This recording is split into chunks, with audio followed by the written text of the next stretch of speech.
TNI, hei polisi, kalian tuh datangnya sebetulnya datang dari mana? Kalian itu pun sebenarnya anak rakyat yang telah diberi kesempatan untuk apa? Untuk membela rakyatmu. Camkan kata-kata saya ini. Jangan terjadi lagi hal-hal yang terjadi seperti waktu 30 tahun itu mereka berada. Tetapi juga untuk para anggota Republik Indonesia, warga negara, anak muda, bahwa kamu dapat menjadi seperti ini, itu karena banyak sekali pengorbanan dari para pejuang kita, termasuk yang namanya tanggal 27 Juli tahun 1996. Saya tidak pernah dapat melupakan.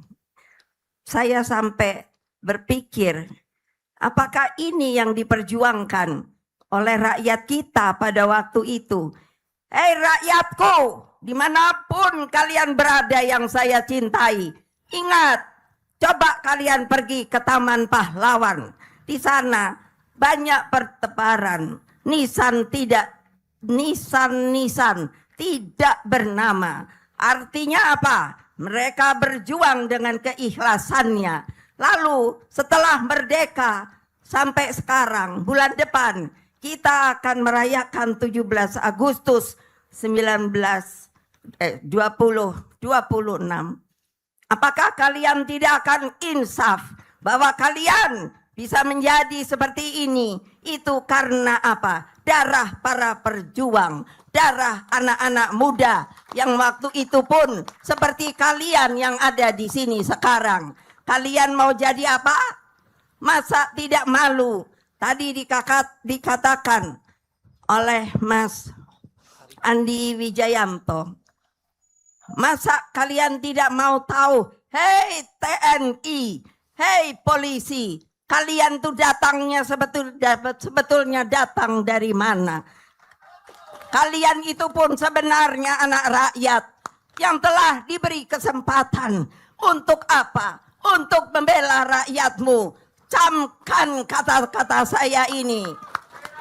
Jangan terjadi lagi hal-hal yang terjadi seperti waktu 30 tahun itu. Hati saya miris. Mengapa? Pada waktu itu hanya kekuasaan yang dipikirkan. Mana kalian menyayangi rakyatmu? Ingat bahwa saya mengatakan akar rumput itu mau diinjak, mau dibunuh, pasti suatu saat akan kembali timbul.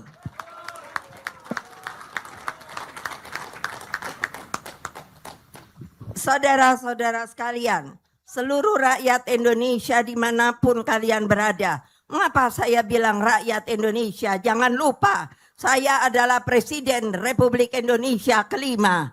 Yang kalian yang mengambil nama itu, yang menjadikan saya bisa sebagai perempuan satu-satunya yang bisa menjadi presiden di negara yang begini besar itu.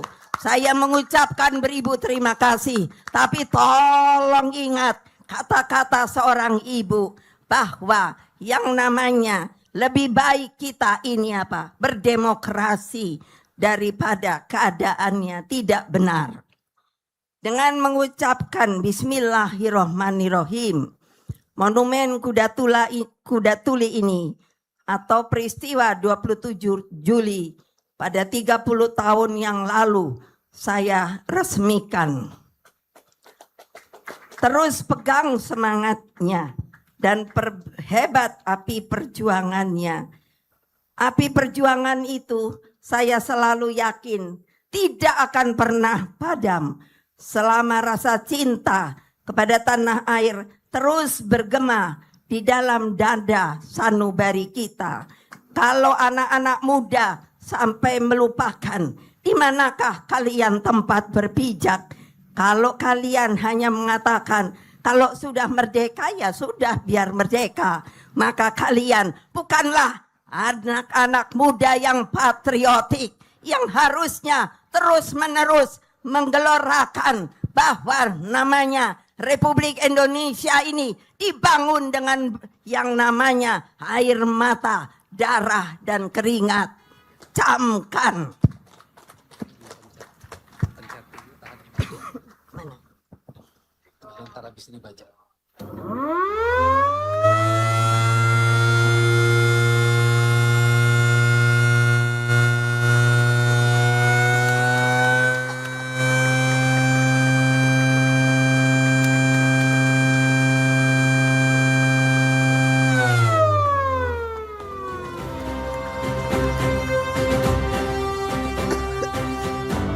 Saudara-saudara sekalian yang saya cintai, secara khusus saya mengucapkan terima kasih kepada seniwati yang saya kenal dengan baik. Saya memanggilnya Mbak Dolorosa Sinaga yang telah menggambarkan dengan baik terhadap apa yang saya kontemplasikan selama ini. Kontemplasi itu berpikir, merenung, berdoa. Lalu saya selalu berdoa mengatakan kepada Allah Subhanahu wa Ta'ala, kapan akan berhenti keadaan Republik Indonesia yang dicita-citakan oleh Bapak saya menjadi sebuah negara yang mandiri, yang kaya raya, rakyatnya hidupnya sejahtera, aman, dan sentosa. Monumen ini menggambarkan kesabaran revolusioner yang lahir dari keyakinan, keteguhan, dan keberanian.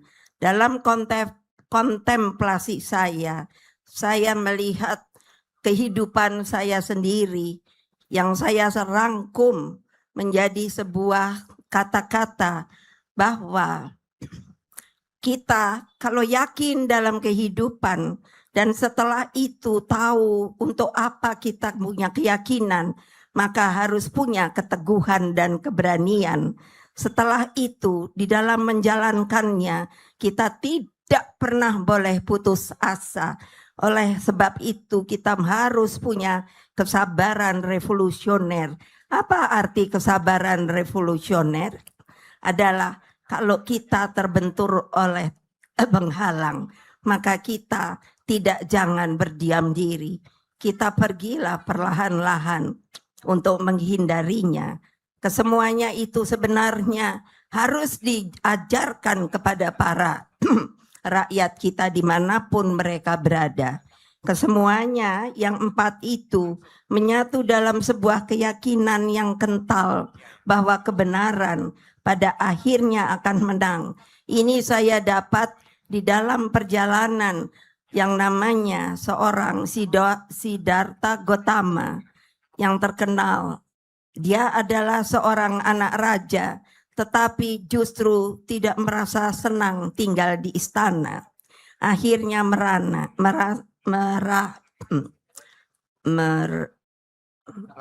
merantau. Dan akhirnya dia mendapatkan sesuatu yang sebenarnya luar biasa. Bahwa apapun juga biar ditindas, biar mau dihilangkan melalui orang-orang atau melalui juga politik dan lain sebagainya. Tetap saya yakin kebenaran pada akhirnya akan menang. Siddhartha Gautama menyebutnya dia adalah Satyam Eva Jayate. Dan saya yakin kalau kita mengikuti jejak beliau, meskipun beliau beragama beda, tetapi di dalam hati nuraninya, kecintaannya kepada kemanusiaan itu luar biasa. Maka menurut saya kita seharusnya juga bisa mengerti mengapa sampai Siddhartha Gautama itu bisa mengatakan, yakinlah kebenaran itu hanya satu, yang hakiki pada akhirnya akan menang. Satyam, sekali lagi Eva Jayate. Wassalamualaikum warahmatullahi wabarakatuh. Om Santi, Santi, Santi Om Rahayu. Salam Pancasila. Merdeka! Merdeka! Merdeka! Subscribe, share, like, and comment. Subscribe, share, like, and comment. Subscribe, share, like, and comment. Subscribe, share, like, and comment. Subscribe, share, like, and comment.